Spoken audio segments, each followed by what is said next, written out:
Terima kasih yang udah klik channel kami, Mama Happy. Kalau berkenan silakan subscribe dan bunyikan loncengnya biar dapat update dari kami.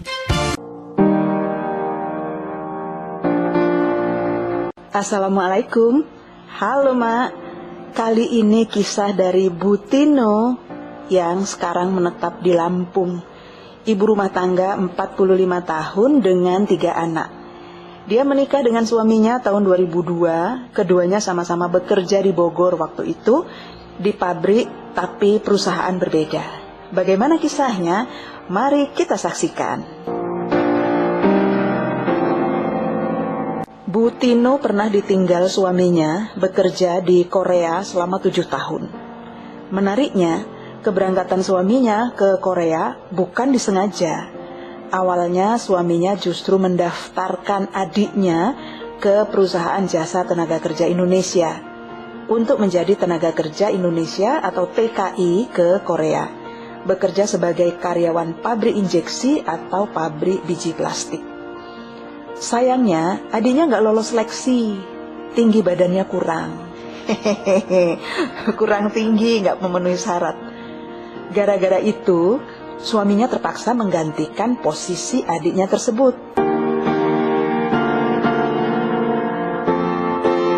Masalahnya, suaminya nggak pernah cerita sama Bu Tino istrinya bahwa dia punya rencana berangkat kerja merantau ke Korea sana.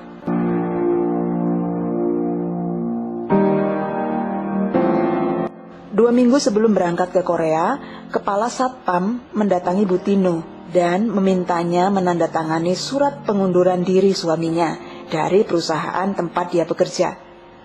Bu Tino kaget. Ini ada apa? Selain itu, bukan haknya untuk menandatangani surat pengunduran diri suaminya. Ternyata, suaminya sudah mengikuti training persiapan untuk berangkat ke Korea. Hati Bu Tino menjadi kacau. Antara kaget dengan berita bahwa suaminya akan ke Korea, juga perasaan sedih dan marah. Karena suaminya nggak pernah cerita. Meski mereka sama-sama bekerja di pabrik, tapi memang mereka bekerja di pabrik yang berbeda, juga dengan jam kerja yang berbeda. Sehingga mereka jarang punya waktu untuk ngobrol lebih banyak di rumah.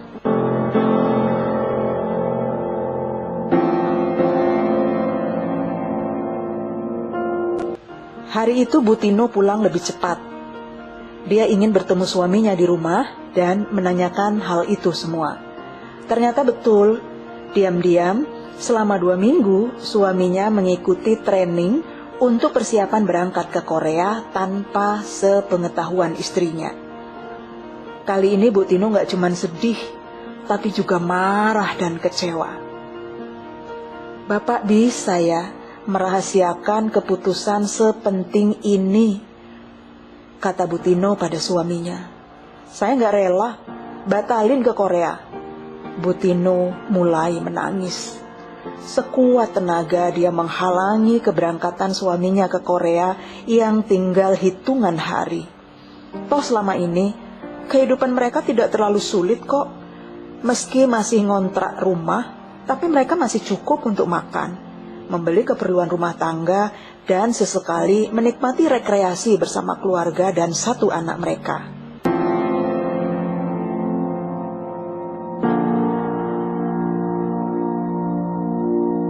Suami Bu Tino terdiam, menarik nafas dan menghembuskannya perlahan. Dia pegang tangan Bu Tino dan berkata hati-hati, "Pertama, ini bukan rencana saya sejak awal. Tapi karena adik saya yang diurus keberangkatannya ternyata gagal karena tidak memenuhi syarat, tinggi badannya kurang." Kira-kira kayak gitulah ngomongnya nih ya Mak ya. Maka saya terpaksa menggantikannya. Kedua, uang kakak ipar sebesar 20 juta sudah terlanjur masuk ke perusahaan untuk mengurus adik saya itu, dan itu harus dikembalikan. Bagaimana saya bisa mengembalikannya? Ibu tahu toh penghasilan saya berapa. Ketiga, barangkali ini rencana Tuhan, Bu. Saya ingin merubah nasib kita. Saya ingin anak dan istri saya tinggal di rumah sendiri, nggak ngontrak lagi. Izinkan saya berangkat, nggih, Bu. Doakan saya betah di sana. Doakan saya berhasil untuk kita. Suami Bu Tino bicara sungguh-sungguh dengan suara lambat.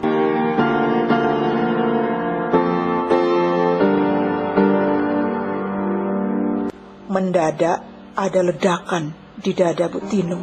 Sudah dia tahankan sejak pertama kali dia menanyakan kebenaran berita bahwa suaminya akan berangkat ke Korea. Dan malam itu dia mendengar langsung dari mulut suaminya. Bu Tino meledak, ia menangis dalam pelukan suaminya.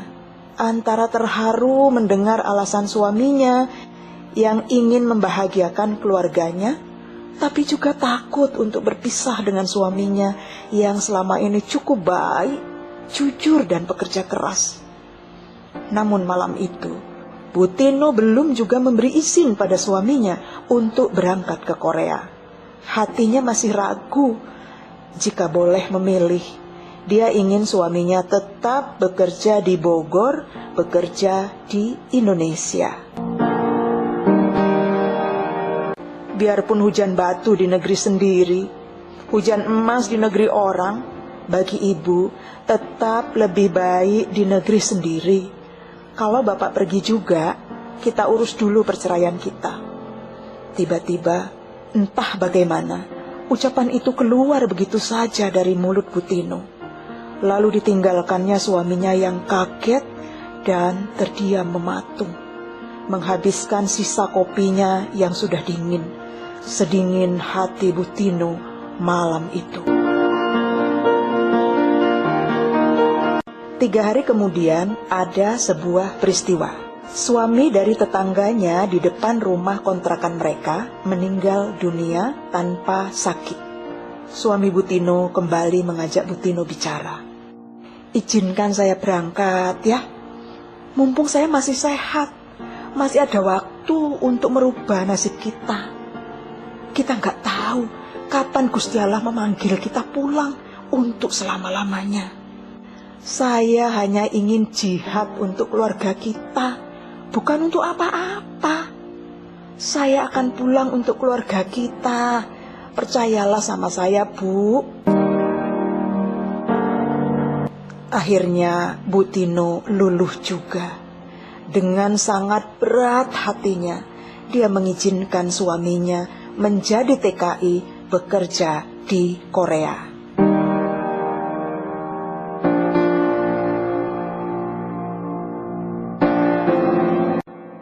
Hingga 1 tahun pertama suaminya bekerja di Korea, rasanya waktu begitu lambat berjalan. Rasanya lama sekali menunggu suaminya pulang. Sesuai kontrak, suaminya hanya bisa pulang setiap 2 tahun sekali. Bu Tino nekat. Dia memutuskan untuk menyusul suaminya ke Korea. Tekadnya sudah bulat. Meski dia percaya suaminya sungguh-sungguh bekerja, namun hatinya tidak kuat untuk berpisah jauh, apalagi dalam tempo yang terlalu lama. Bu Tino mengurus segalanya untuk menyusul suaminya ke Korea. Tapi mendadak, 2 minggu sebelum keberangkatannya, anak mereka satu-satunya yang ketika itu berumur 4 tahun jatuh sakit.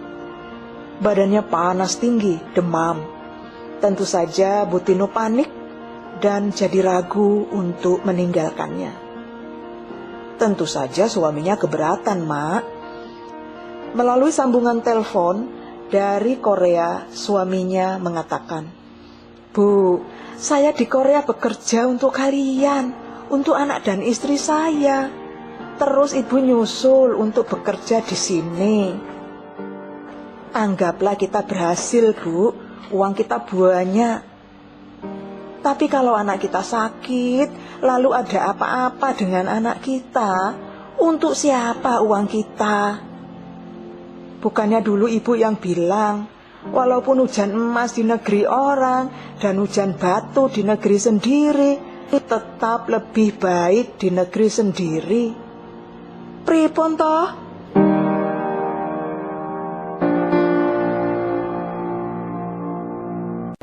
Lagi-lagi Bu Tino menangis mendengar kata-kata suaminya. Akhirnya dia membatalkan rencananya menyusul suaminya ke Korea.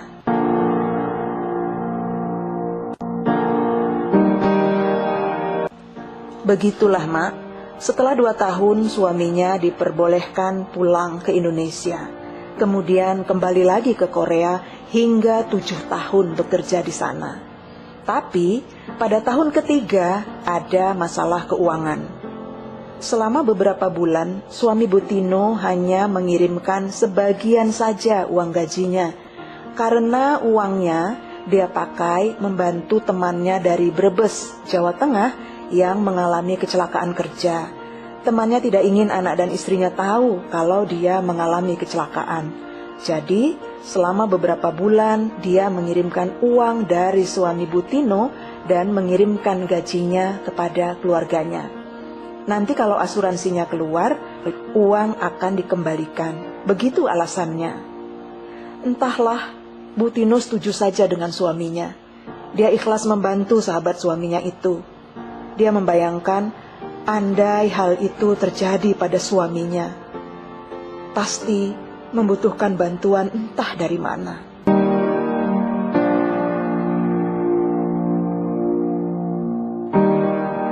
Pada tahun kelima suaminya bekerja di Korea, terjadi lagi masalah keuangan. Selama 7 bulan suaminya tidak pernah mengirimkan uang ke Bu Tino. Alasannya, dolar lagi turun. Entahlah, apakah itu alasan yang bisa dipercaya atau tidak. Tapi Bu Tino berusaha ikhlas, berusaha tulus mempercayai suaminya. Hingga saat ini, Bu Tino bahkan gak tahu berapa sebenarnya gaji suaminya per bulan bekerja di Korea sana. Bu Tino memilih berpikir positif saja. Menurutnya, berpikir positif akan mengalirkan energi positif pula.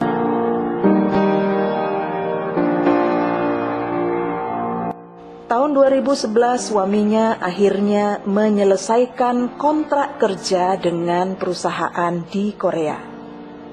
Mereka berdua pulang ke kampung halaman suaminya di Lampung. Suaminya menepati janji untuk anak dan istrinya, membangun rumah sendiri hingga tidak harus mengontrak lagi. Pada suatu kesempatan, Bu Tino iseng bertanya kepada suaminya, "Pak, dulu waktu di Korea, Bapak punya selingkuhan enggak?" Suaminya tersenyum. "Opo toh? Tenang Bu, aman. Bule Korea itu nggak doyan laki-laki Indonesia," jawabnya. Lalu mereka keduanya tertawa. Nek coyo.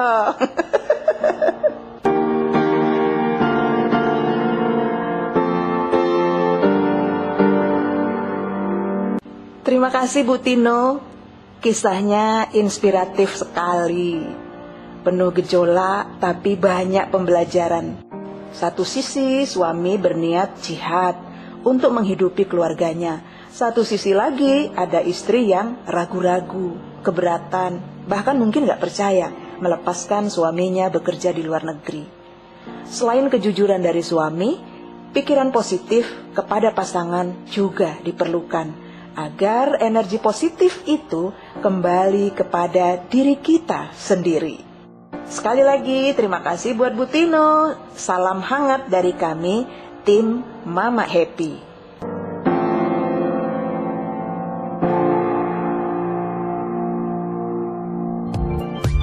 Oke Mak, itu dulu cerita dari kami. Beritahu kami kalau Anda menyukainya. Tekan subscribe, tekan juga tombol loncengnya supaya Anda mendapat update dari kami. Kalau ada cerita menarik yang ingin Anda bagikan, hubungi kami dan kami akan mengisahkannya untuk Anda semua. Terima kasih.